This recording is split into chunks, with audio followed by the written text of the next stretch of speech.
Miss Woodruff. Welcome to the Woodruff kitchen where stuff happens in my house. So this is my favorite room, and it is where I'm going to demo today how to make a quiche. Now, a quiche is a mixture of some kind of dairy product, usually cream because it's richer, although you can substitute milk if you don't have cream at home. So here I've got 1 cup of heavy whipping cream. I've got 4 eggs. I've got some cheese. I've got some herbs. I've got some various lunch meats. If that's what you have at home, use it. I've also got some pre-made bacon that I fried up just a little bit ago. You know, mise en place, prepare everything ahead of time. I've got onion. Now, the recipe that we use in class for foods and nutrition, we were going to start our unit on eggs, and we usually talk about quiche, and we make quiche in class. But since we are now on NTI days, we can't do that. So I thought maybe you might like to make a quiche at home. Now, our quiche that we usually do in class calls for a deep dish crust. I do not have a deep dish crust here at the house, so I'm going to make a crustless quiche, which would be great if you're going gluten-free, if you are on the keto diet or something like that, or if you just don't have a crust at home, and if you don't know how to make a crust at home. I could make a crust, but I'm not going to, because a lot of my students have not had experience with that yet. So I've got a regular pie crust dish here, and that's what I'm going to use. Because it's not deep dish, I'm probably going to have some extra left over. So I've just got some little muffin tins here. I just happen to have this owl tin that I've never used, and I'm excited to use it and see if we can get some little mini quiches out of this. If you're going to go crustless, then I recommend that you do make sure that you put something in your pan so that it doesn't stick. Now, you could use olive oil or vegetable oil or shortening or butter, but I've got some leftover bacon grease right here, so we're gonna go granny old school here and use some bacon grease to brush our pan, because why not? It'll give it some flavor. I've already got some here. I'm going to just spread that around. Make it nice and good. All right, don't need that yet. Okay, now when I did fry my bacon earlier, just a little tip, I've got one of these splatter shields that I highly recommend, because I don't like to get grease all over the place. And all you have to do is just put it right here, and it does keep grease from continuously popping everywhere. Of course, you also can adjust the temperature of your skillet and that kind of thing as well, but there's always going to be some grease that splatters. So I really like my shield, just saying. All right, so one thing that you can do is you can mix everything together in the bowl, or you can put some of your ingredients down in the bottom, which is what I'm going to do. So I'm going to take some of my cheese, spread it around in the bottom. Now, because I am not using the deep dish, I don't have to necessarily use the whole cup of cheese that the recipe calls for, and I'll be posting the recipe later on the Google Classroom in case you want to make this. However, I personally like a lot of cheese, so I'm just going to put cheese all on the bottom of my pie plate. And then I am going to save the rest of the cheese in case I make some mini ones here in a minute. The recipe also calls for ham, but you can use any meat that you have. So I've got some ham here, and I am going to actually go ahead and just take this bacon that I made earlier and put that in the bottom of, you could use sausage. You could use any kind of cheese you really want as well. You could even chunk up some cream cheese if you've got it at home. I love cream cheese in quiche. It's really tasty. Cream cheese tastes good with everything, in my opinion. You also, if you don't have any heavy cream at home, but you do have a little bit of like Greek yogurt, not the flavored kind like strawberry or something, but plain Greek yogurt or some sour cream, you could mix that in with the milk as well. Just make sure that you don't put over 1 cup of milk per 4 eggs, or it will be kind of a little bit runny, and you want this to be nice and thick and set up really well in the oven. I've got my oven preheated to 375 degrees because that's what the recipe called for. It also calls for putting it in there for 35 to 45 minutes. Now with this not being a deep dish, it's not going to be, it's not probably going to take 35 to 45 minutes. But when you are checking on your quiche, you just want to make sure that there's no jiggle in the middle. So whenever you take it out, if you kind of shake it a little bit and there's some jiggle in it, then it's not done. All right, so I've got some bacon in the bottom. Should I add some more bacon? Yeah, we should add some more bacon because bacon's good, right? All right. So as you see, I'm just kind of eyeballing it. It calls for a cup of the ham, and with savory dishes like this, if you're adding this for flavor, it doesn't really matter how much you add, as long as it doesn't overflow the plate. So I'm just gonna keep adding some bacon here. All right, now because the recipe does originally call for ham, I'm just gonna use a couple pieces of this deli ham. You could use cubed ham if you want to, if you prefer that, but we just have this deli ham here at my house. I'll take my clean knife here and just kind of give it a rough chop. Just make sure that you're using the bear claw when you're cutting anything. We don't want to injure ourselves. All right, take that and then just sprinkle that in the bottom. All right. Now, I would like to remind you guys how to chop up an onion. So I'm gonna move this over, let you guys see, if you don't remember, how to chop an onion effectively so that it takes a lot less time and it's a lot more effective. All right, camera person, can you see this here? All right, so you want to make sure that you left the root on. So when you cut this onion in half, you want to make sure that the root is on. You will take off this end here of the onion and leave the root. So what I'm going to do is take the tip of my knife, and I'm not going to cut all the way through the onion. I'm going to make small incisions. Now make sure that you're using your bear claw as well, because you don't want to chop any of those fingers off.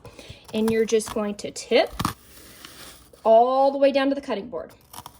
Tip all the way down to the cutting board. And as you practice this, then you can get faster at it. Cut, cut. There's a wonderful little video on YouTube of Gordon Ramsay cutting an onion, and he does it exactly like this. All right, now I'm gonna take my onion and I'm just going to make a little incision through like that, okay? And then I'm going to go back and cut all the way down like this. And that's very quick, easy peasy. I've got most of my onion cut. If you've got a little bit left here towards the root, you can just go back and cut that up as well. All right, so there we go. Move that to the side. All right, now you could, if you wanted caramelized onions, you could put that in there as well. Where I'm just going to take this and just kind of spread it around because we like onion in my family. Don't want to overdo it, but a little bit of flavor is good.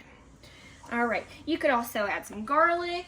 What we're gonna do for some added flavor is I took some of this parsley from the hydroponic garden at school in the cafe because I was really excited to use it. I was really sad that we had these NTI days so we couldn't use our fresh herbs. And I'm going to use this gift that I got at Christmas from my in-laws, and it's really neat, and this is especially good for cutting herbs. So I'm gonna try this here. All right, so apparently you just go back and forth in a rocking motion like this, and ooh, this blade is pretty sharp. I like it.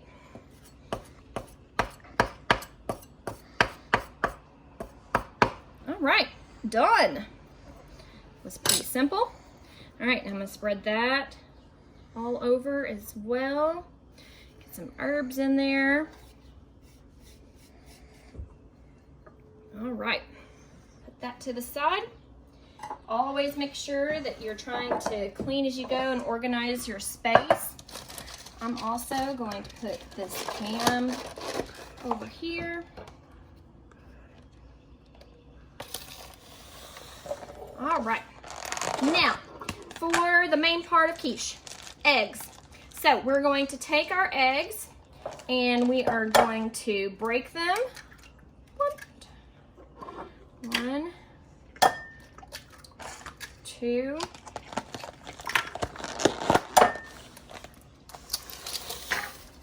three, and four. All right, now, normally I don't get a lot of eggshell in, but I did get it in this one, so I'm just going to pick that out. Don't act so surprised. All right, now I've got egg on my hand. We always need to make sure that we are being sanitary. So I'm gonna wash my hands.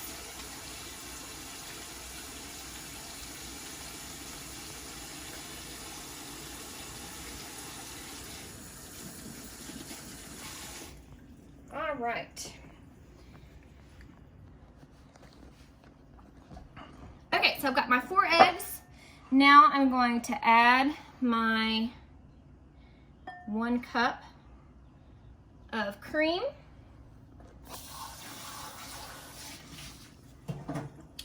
And just did a load of dishes, and I think my whisk is in here. It sure is.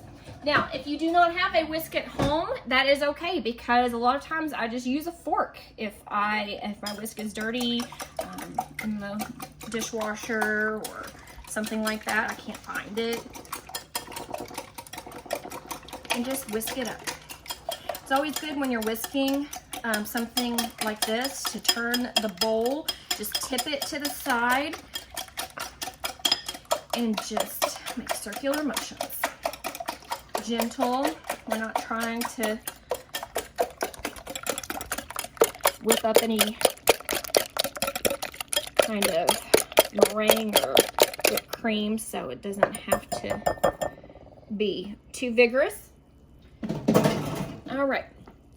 And now I'm just going to pour this into my pie plate, but I want to make sure that I'm not going to overflow it.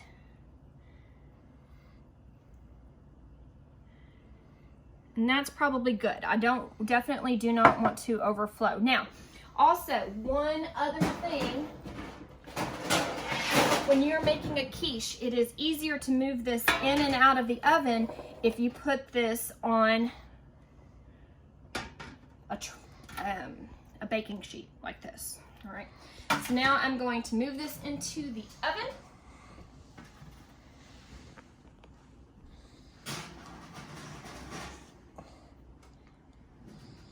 All right, set my timer. I'm gonna check on this. Since it's not a deep dish, I'm gonna check on this at about 25 minutes, just to be on the safe side. You can always add time, but if it's too done, then you can't take that time back. So, go ahead, camera person, and stop the filming, and we'll be back soon.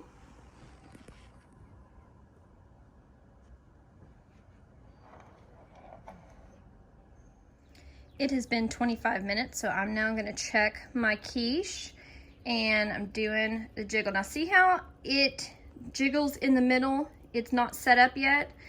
That is what we do not want. So I'm just going to put it back on my baking tray and put it back in the oven for a few more minutes and see how it does. So I put the quiche back in the oven for another 7 minutes. And now when I shake it, no jiggle in the middle. So it is finished. And also, I'm pretty excited to see how these owls turn out. We shall see in a minute. So now that you all have waken up from your puppy naps, I was told to say that. Anyway, that is my dog, and I'm back. So as you can see, we have some little owls. Aren't they just so adorable? And we also have some regular quiche. So I'm gonna take my knife and I'm just going to slice into this baby. Right here. I'll grab a plate.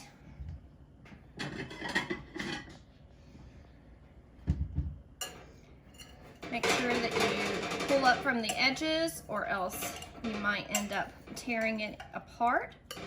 And then put it on your plate. So beautiful. There you go.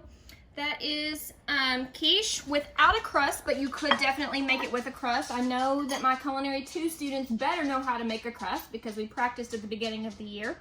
I know that you guys probably noticed I have my hair down and I'm cooking in a kitchen. Well, this is my home kitchen and we're quarantined. I'm not cooking for anyone else. So I am wearing my hair how it was when I woke up this morning. Also have on my vintage Aerosmith shirt from 1998, throwing it back to when I was in high school. So anyway, I hope you enjoyed this, and if you could post some pictures of you making this, that would be awesome. And Culinary 2 students, don't forget, you can also take pictures of things that you have made at home, and you can post that on Google Classroom as well so that I can see your progress. And don't forget to post those to your Instagram.